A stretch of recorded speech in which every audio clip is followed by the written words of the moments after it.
Kenalkan diri Anda, namanya siapa, Mas? Nama Sinan Tirmizi Aulia. Sinan Tirmizi Aulia. Mas Sinan, begitu saya memanggilnya dengan nama itu. Dia adalah seorang pemuda sekaligus jamaah yang istimewa. Dicoba oleh Allah dengan dihilangkan pandangan matanya. Meskipun dia adalah seorang tunanetra, tapi dia tak pantang menyerah dalam menjalani kehidupan. Setiap hari, dia selalu pergi ke masjid untuk sholat 5 waktu.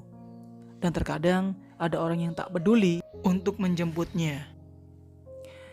Bahkan pada saat pengajian pun, dia tertib untuk mendatangi majelis taklim. Dan uniknya, ketika waktu kuliah, dia berangkat seorang diri. Ya, meskipun terkadang ada orang yang ingin berangkat bersamanya, karena melihat kesemangatannya dalam menjalani kehidupan di bawah kekurangannya. Karena dia yakin bahwa di atas kekurangannya akan ada kelebihan yang tidak orang lain miliki. Yuk kita saksikan bersama wawancara dan motivasi dari beliau.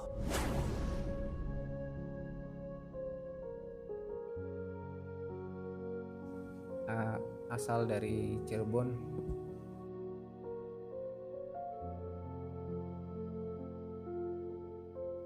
Untuk saat ini kesibukan, baru bulan kemarin, Agustus kemarin, sidang skripsi. Jadi sekarang masih revisian, dan insya Allah bentar lagi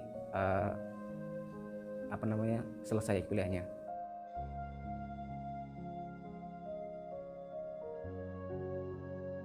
Oh ya, untuk kuliahnya kebetulan saya jurusan pendidikan luar biasa di Universitas Negeri Malang. Jadi pendidikan luar biasa itu yang menangani anak-anak kebutuhan khusus. Dan kebetulan saya juga seorang tunanetra. Tunanetra yaitu ya nggak bisa melihat. Mungkin secara penglihatan dari teman-teman saya matanya kayak orang normal aja, tapi sebenarnya saya nggak bisa lihat.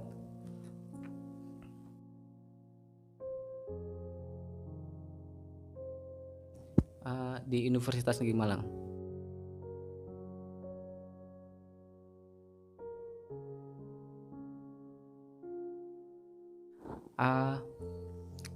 Saya menjadi tunanetra itu sejak 7 tahun yang lalu, hampir 7 tahun, 2014, tepatnya setelah lulus SMA.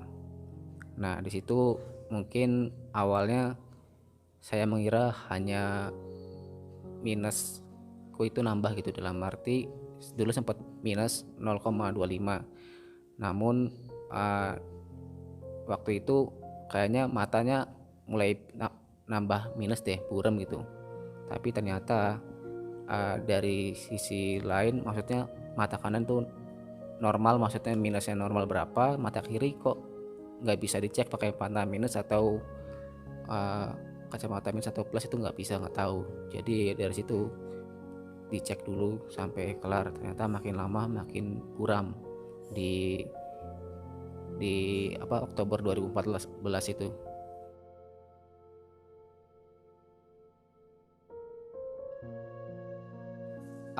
Untuk dicoba pertama kali tentunya awalnya biasa aja ya, soalnya karena ini cuma mata itu, cuman paling bisa melihat lagi, maksudnya cuma buram doang. Dulu karena masih bisa melihat ya, mungkin buram doang, tapi karena kelamaan tidak ada yang pasti dari pengobatan secara medis, dari pindah ke rumah sakit satu ke rumah satu sampai yang lainnya kok nggak ada hasilnya, itu makin secara emosional nggak stabil, sering mudah marah, sering mudah ya marah gitu, istilahnya gitulah. Jadi nggak bisa menjaga emosi.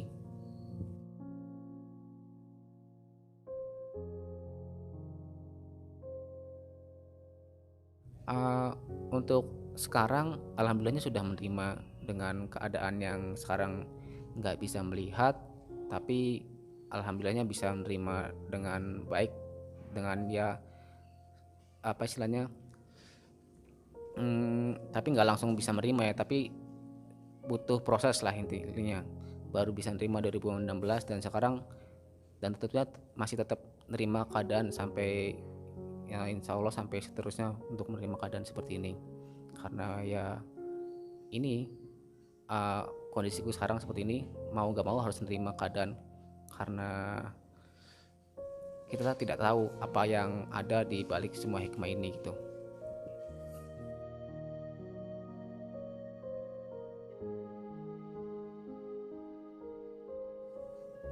Kalau untuk ke kampus, dulu masih sering sendiri ke kampus itu, tapi sekarang alhamdulillah ya kadang sama teman, kadang sendiri juga gitu. Tapi ada teman yang bisa mengantar gitu. Jadi lebih ke kondisional. Kalau ada teman yang mau nganterin ya antar, kalau kalau nggak ada ya udah kita lakukan sendiri gitu. Jadi jangan nggak tergantung sama orang lain. Untuk masalah mengaji ya setidaknya tetap mengaji, entah itu sambung ataupun pengajian yang lainnya, mengajak orang lain, teman-teman itu pada mau nggak ngaji, nah kita ajak gitu. Saya sholat pun kita ajak, kalau nggak ada yang ngajak ya kadang, maksudnya kadang nggak ada yang mau ikut, nggak bisa berhalangan, ya tetap kita ke masjid, entah itu sambung ataupun sholat seperti itu.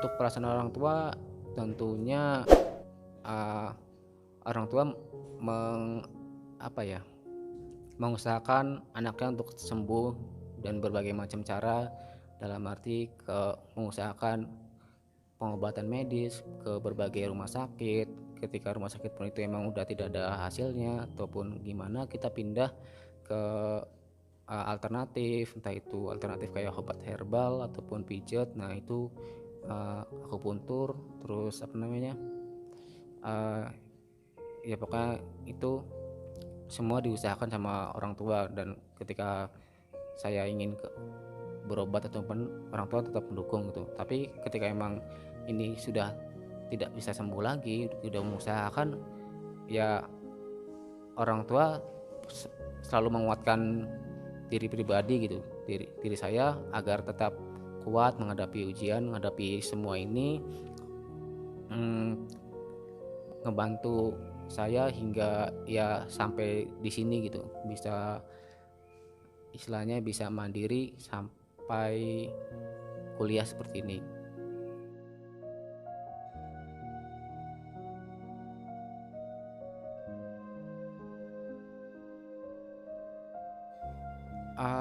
Mungkin untuk ini ya,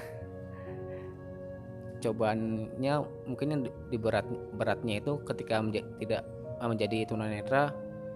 Orang tidak paham gimana memperlakukan tunanetra, orang tidak tahu seperti apa yang harus uh, dilakukan gitu. Nah dari situ kadang kan uh, ketika ada tunanetra lewat harusnya entah itu diajak bareng ataupun gimana gitu, istilahnya jangan diliatin aja sih. Kadang kan cuma diliatin doang, ada cuma ngeliatin doang, ini kayak mungkin rasanya aneh ya, ada tunanetra gitu. Itu kan rasanya kadang ya gimana ya. Ya cobaan-cobaan seperti itu sih, kadang kayak ngerasa sendiri kok nggak ada yang lain yang nggak ngebantu ataupun gimana gitu. Tapi ya dari situ ya dari situ saya ngerasa lebih kuat lagi sih, ngerasa lebih saya bisa melakukan ini. Dibantu ya syukur, nggak dibantu ya sudah, kamu tetap berusaha, mungkin nanti ada Allah yang ngebantu kamu gitu, seperti itu sih. Terus untuk cobaan lainnya pasti tetap ada sih, tapi untuk masalah uh, mungkin butuh orang-orang lebih aware sih ketika ada tunanetra ataupun seperti apa gitu. Kita sama aja, maksudnya kalau saya tunanetra ketika diajak ngomong ya bisa, ataupun diajak apa tetap kok kita nggak tersinggung gitu, saya seperti biasa aja gitu.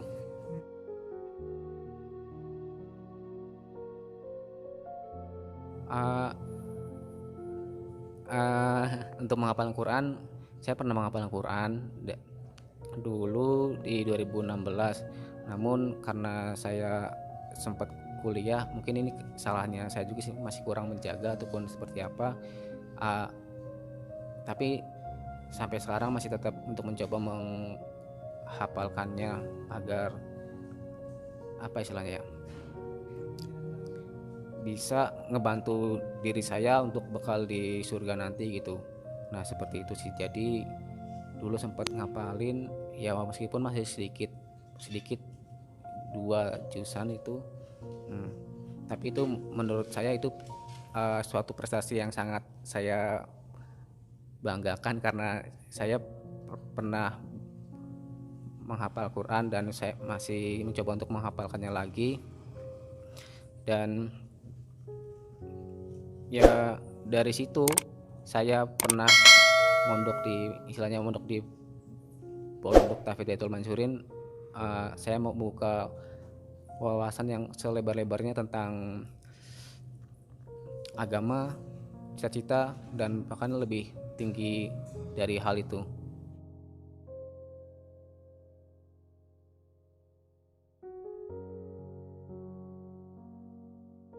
Uh, Mungkin kalau keinginan dulu sih sederhana aja ya, lebih simpel gitu. Uh, Dulu misalkan SMA cuman pengen situ kuliah, setelah kuliah ya udah cari kerja terus nikah, udah sih simpel itu aja gitu, nggak ada hal yang lebih. Jadi kayak ngalir apa adanya, apa yang harus dilakukan ya seperti itu gitu. Jadi ya walaupun dulu udah ada kayak peta harapan nih, umur sekian mau ngapain, sekian ngapain, yang misalkan di umur 25 ingin menikah seperti itu ya. Nah itu kan udah petakan peta harapan itu seperti apa gitu. Itu seperti yang dulu. Tapi ketika saya nggak bisa melihat, saya ngerasa istilahnya apa ya, saya kehilangan arah, saya harus ngapain, saya bingung dengan kondisi ini. Karena dulu mungkin saya berpikir ini sebuah hambatan ataupun kekurangan yang emang saya ini ujian yang begitu berat dan nggak bisa apa-apa gitu, bakal nggak bisa ngapa-ngapain gitu. Karena mungkin dulu pemikirannya masih sempit, semua dilakukan pasti dengan mata. Nah pengetahuan lebih, tunanetra bertemu dengan tunanetra yang lain, ternyata membuka wawasan saya lebih luas. Dan untuk harapan saya ya tentunya memperoleh pendidikan yang lebih tinggi, karena dengan pendidikan ini yang bisa menolong saya dalam istilahnya secara duniawi. Tapi untuk secara agama alhamdulillah ya lebih banyak yang saya pelajari gitu. Dari pertama itu penerimaan diri gimana, dan lebih mendekatkan diri kepada Allah. Dan setelahnya ketika mata tertutup, hati lebih terbuka untuk mengenal setiap orang dan mengambil hikmah setiap yang orang kita jumpain gitu. Jadi ya saya itu selalu melihat kelebihan yang orang punya gitu, dan apakah bisa saya terapkan seperti itu. Untuk cita-citanya ya mungkin lebih ke simple sih, saya mau memperoleh pendidikan yang tinggi selagi saya bisa. Kalau MT dulu sempat pengen, cuman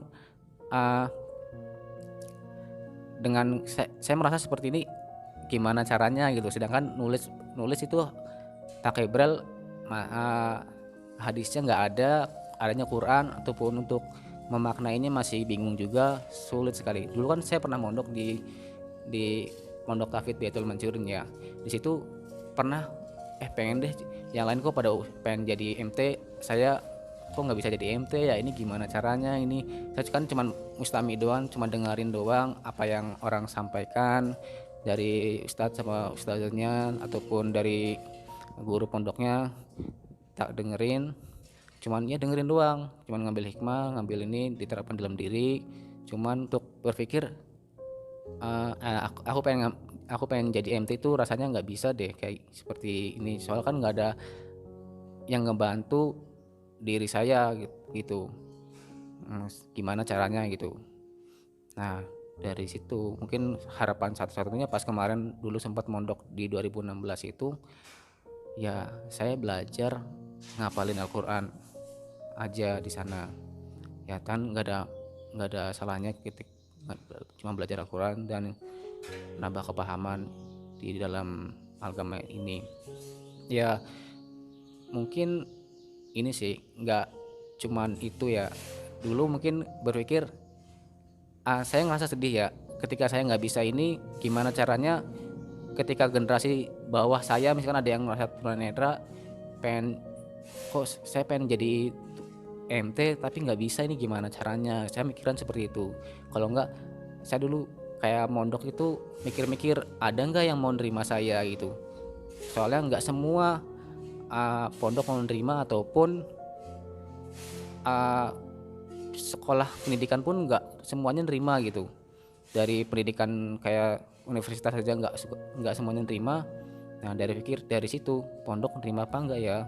Ya alhamdulillahnya di sana di pondok itu sebelumnya pondok Baitul Mansurin nerima saya gitu, dan warga jamaah di sana terbuka dengan kondisi saya.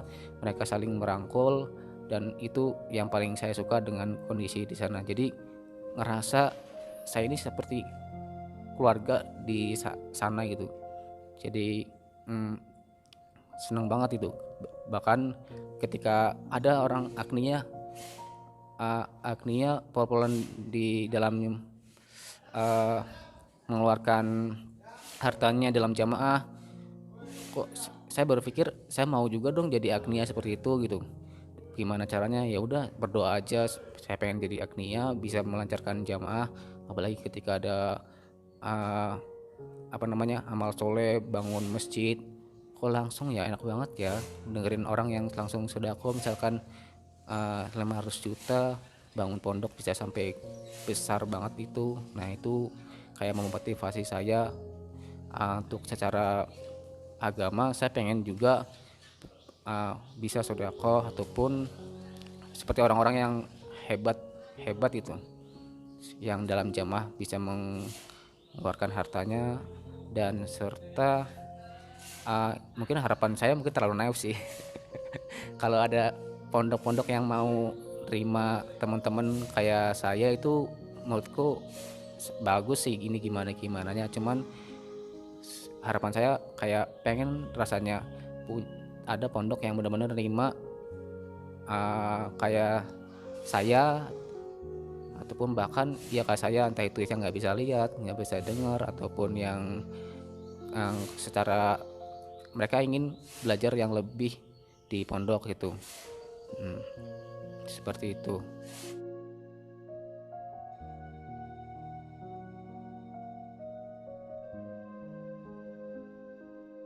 Untuk pesan buat teman-teman dengan hal ini, penglihatan itu segalanya buat teman-teman. Kalau teman-teman tidak bisa melihat lagi, itu rasanya bakal ngerasa emang sulit untuk melakukannya.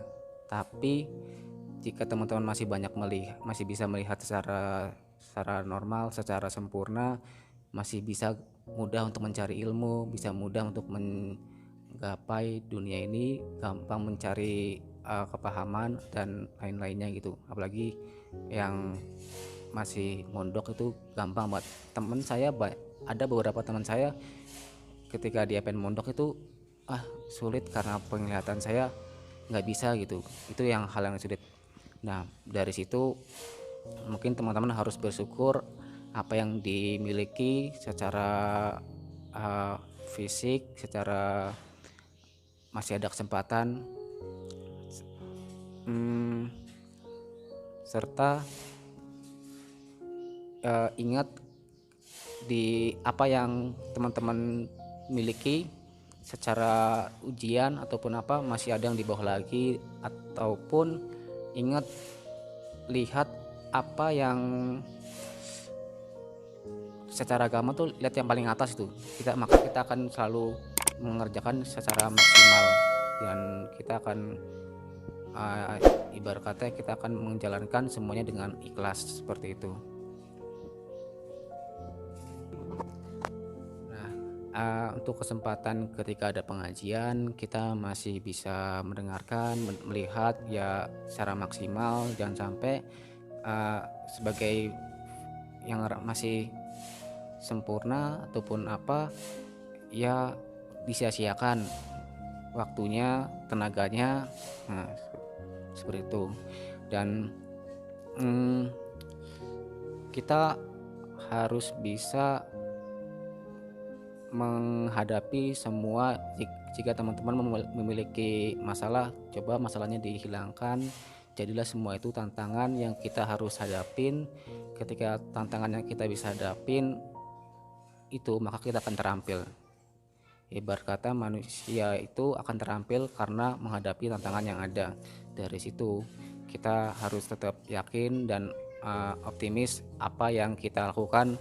Dan bagi teman-teman kayak ngerasa aku nih nggak ada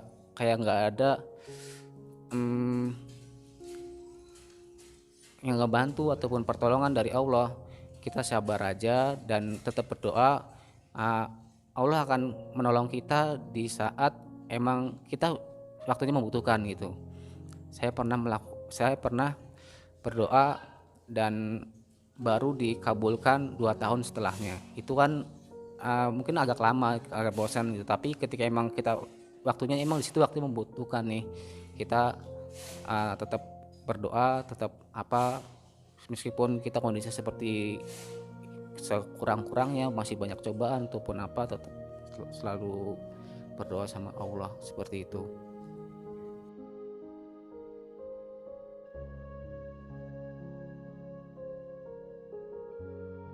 Pesan-pesan buat anak pondok,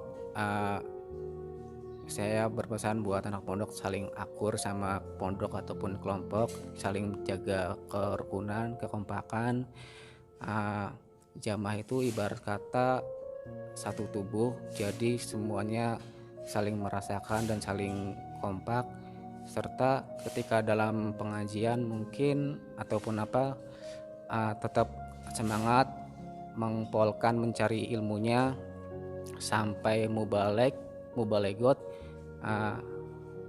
Saya kadang iri dengan teman-teman yang PPM itu, anak pondokan. Mereka diberi kesempatan untuk bisa mencari ilmu, sedangkan ada beberapa orang yang nggak bisa mencari ilmu itu, entah itu terkendala biaya, terkendala orang tua yang tidak mau anaknya pondok, mementingkan ibarat kata mementingkan dunianya. Dan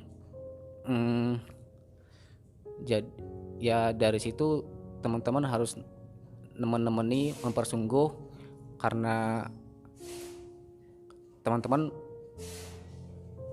patut bersyukur. Teman-teman yang istilahnya banyak orang-orang yang pengen seperti teman-teman tapi nggak bisa, apalagi kayak teman-teman PPM bisa kuliah. Itu kenikmatan yang benar-benar menurut diri pribadi saya pol gitu, disupport sama orang tua, disupport sama ya orang tua dan yang lainnya seperti itu, dan finansial juga.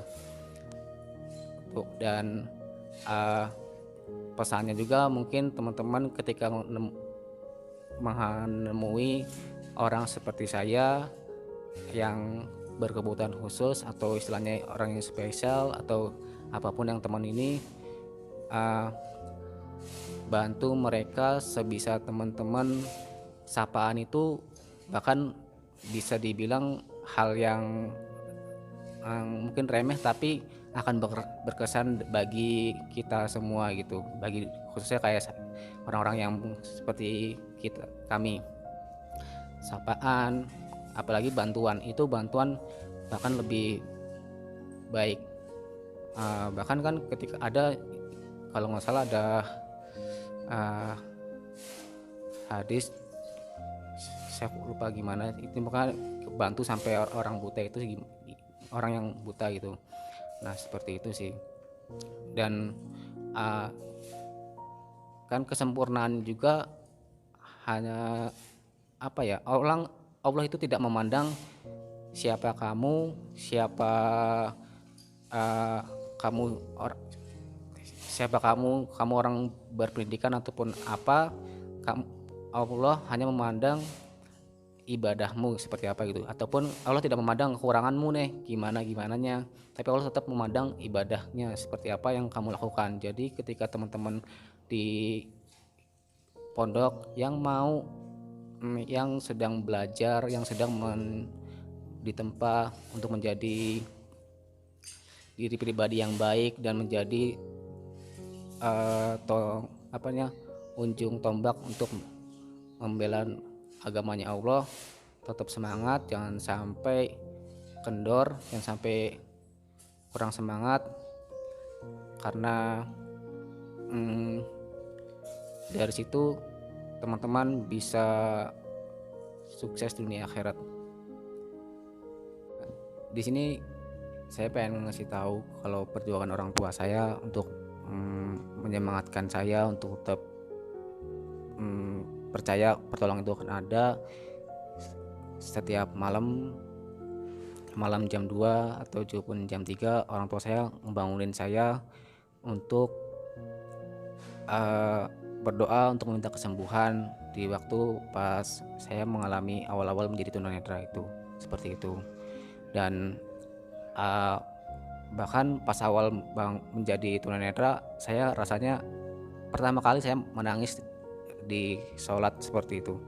Baru membaca surat Al-Fatihah, saya merasa kayak saya mengadu semuanya ke Allah, gimana ini kondisi saya yang akan datang. Bahkan orang tua saya juga ya tetap membimbing, menasihati, dan ketika saya menerima jadi tunanetra, saya baru belajar braille. Itu kan bagi saya hal yang sulit ketika saya tadinya bisa melihat terus nggak bisa melihat, belajar braille. Saya ditemenin sama ibu saya untuk belajar dari setiap hari dari maghrib sampai isya belajar braille. Ibu saya dengan sabarnya ini saya megang braille, ibu saya megang Al-Quran, karena ibu saya nggak bisa braille ya, jadi saya baca ini benar nggak hurufnya seperti ini, benar nggak, ya seperti itu. Jadi perjuangan orang tua saya atau lagi bapak saya mengantar saya berobat dari sana ke sini dengan sepeda motornya, itu